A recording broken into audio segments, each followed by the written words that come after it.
There's a wake up call happening right now all over the world. People are realizing that individuals and institutions they once trusted were not what they thought. For some people, this feels like a massive betrayal. For others, it feels like clarity. For yet more, it feels like a validation of what they've always known or what they've learned to see long before other people have caught up. And here is the truth, because I have a lot of compassion around this for myself and others. If you couldn't see darkness before, it wasn't because you were stupid. It was because your nervous system really couldn't afford to. And right now, collectively, we are developing the capacity to see what we once had to deny. That is not just social change, that's actually trauma resurfacing. And it really is a gift, even though it doesn't feel like one. Because seeing clearly is the foundation of real happiness, and that includes recognizing evil in the world. If you're new here, welcome. My name is Amy Rose White. I'm an integrative psychotherapist and astrologer, and I make videos on self-healing, nervous system, emotional clarity, and really building the internal strength to face truth without collapse. For years of my own life, I could not always see clearly either, and I still don't always. And I didn't trust the clear sight that I did have because I judged it. Not because the red flags weren't there, but because acknowledging them would have meant losing security or fantasy or belonging and even identity. And many people in the collective are going through that same process right now, not just personally, but as large groups of societies. Because when institutions disappoint us and when leaders fail and when relationships reveal manipulation, it activates something very old. So for many people, this moment is extremely triggering of childhood trauma, especially sexual abuse. The realization that the people who were supposed to protect us individually and in the world couldn't and don't. So we're not just processing current events, we're processing layers of unhealed abandonment and exploitation. Before we go deeper, if facing hard truths feels overwhelming, I've linked my free 5-minute nervous system reset in the description below. It's there to help you stabilize while your awareness expands. So now let's talk about why so many of us couldn't see before. As children, if a caregiver was unsafe, emotionally, psychologically, or physically, we had two choices: see the danger and feel overwhelming terror, or distort reality and survive. Most nervous systems choose survival. So we minimize, we learn to idealize, we immediately rationalize. If I'm better, they'll treat me better, or they didn't mean it, or it's not that bad. That same defense carries into adulthood. So when a partner lies, we say, they're just stressed out, or they forgot. When a friend undermines us, we might tell ourselves, oh, they're just insecure. When an institution clearly exploits us, we say, this is just how it works, or my side wouldn't do that, or it's not really that bad. Denial keeps our internal world stable, but it makes us extremely vulnerable. And collectively, many people are losing the ability to deny right now. That's why this moment feels so intense. It's not just awareness, it's actually really the collapse of long-held defense strategies in the collective and individual psyche. So denial actually feels calming. So does spiritual bypassing. So does toxic positivity and blind loyalty, say to a party or a person. These strategies reduce anxiety in the short term, but they increase exploitation in the long term because manipulation thrives where the truth is avoided. If you can't tolerate the idea that someone you admire might deceive you, you will unconsciously choose people who confirm your blind spot, actually. If we cannot face corruption is widespread in systems, we will overinvest in them. Defense mechanisms do create emotional comfort, but comfort is not safety. Huge difference. So this applies to partners. That's a little more obvious to people.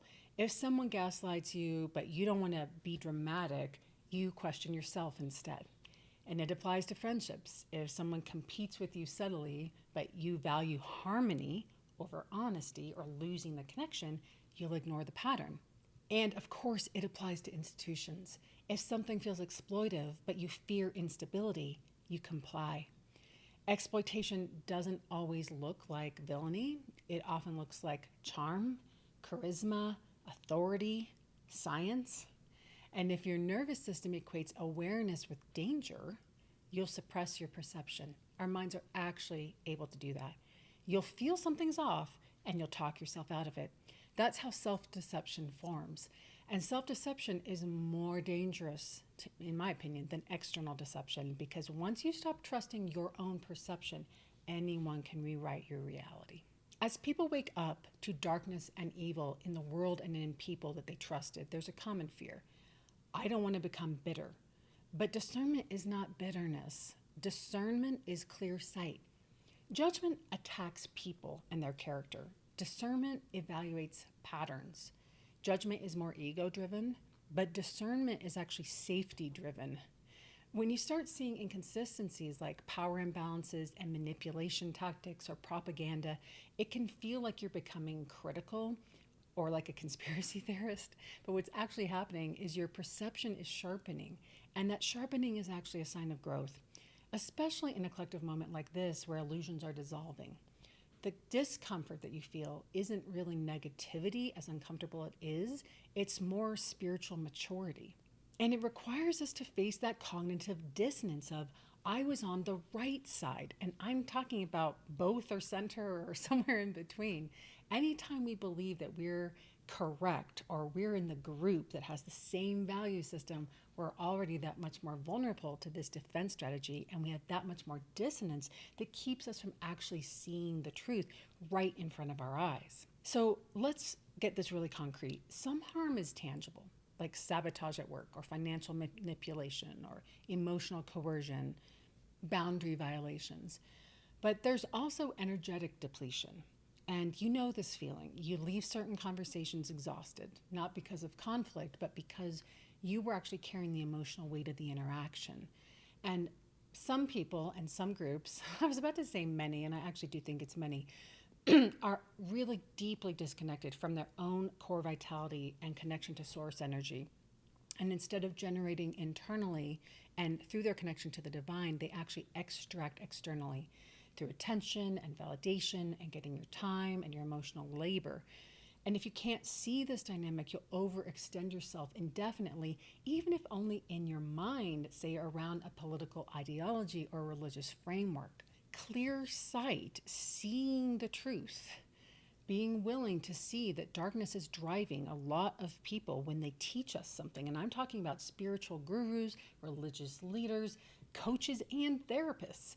If we can't trust our inner wisdom to recognize when someone is not who they want us to believe they are, we can stay blind to the truth for a very long time. Clear sight protects your core life force. That is truly physiological, because chronic exposure to manipulative or draining environments totally dysregulates our nervous system. We lose sleep, our creativity drops, our joy dulls, we feel like a shell of ourselves. And that isn't random. That's the misalignment that happens with aligning ourselves with lies, deception, and darkness. So how do we prevent this? Well, seeing clearly requires nervous system strength, to be totally honest. If the truth immediately triggers panic, like, oh my gosh, maybe I was wrong or my side didn't tell the truth or have the whole story or didn't do the right thing, we will immediately retreat back into denial. So that's why nervous system regulation, to the degree that we're able to in a given moment, matters, because we need to build the capacity to sit with, this isn't what I thought, without collapsing, without disassociating, and without defensively just attacking. When our body can stay grounded in the face of discomfort, then our perception can stabilize. And that prevents us from swinging into like a paranoia or swinging back into blind trust. And that is a skill that is learnable, teachable, trainable. And again, if this process feels overwhelming, use the free 5-minute nervous system reset in the description below. Practice expanding your tolerance for reality in small, safe increments, because right now it might feel completely overwhelming, and that's normal. So here's the part no one tells you. Happiness, contentment is impossible without the truth. And I'm not talking about surface level happiness, like getting what you want in a given moment. It's not distraction, but real embodied contentment, because joy requires safety, and safety requires alignment with reality. When we stop denying manipulation could be here, we stop over investing in unsafe people. When we stop minimizing harm, We set boundaries sooner.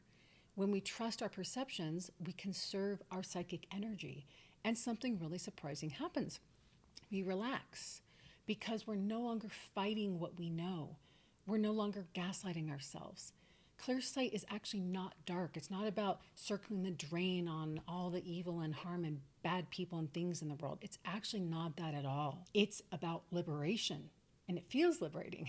And right now, as more people wake up to the reality of what people are actually capable of and have been doing, individually and collectively, we are grieving illusions, but we're also reclaiming our power. So if you are in the middle of this awakening, questioning people, systems, maybe even parts of your own family, know this: you are not crazy, but you are expanding your capacity to see, because expansion requires regulation. So start there. Practice deep breathing, focusing on the exhale. Practice your butterfly tapping. Do your meditation. Listen to guided meditations. We can't build a joyful life on denial, but we can build one on truth. And the more clearly we see, without hatred, without paranoia, and without collapse, like shrinking ourselves, the more unshakable our happiness becomes, because it's rooted in reality. And reality, once faced, is far less frightening than living in illusion. Thanks so much for being here, for sharing, liking, subscribing, and hyping the video, and I'll see you in the next one. Oh, and check out these videos above me. Bye for now.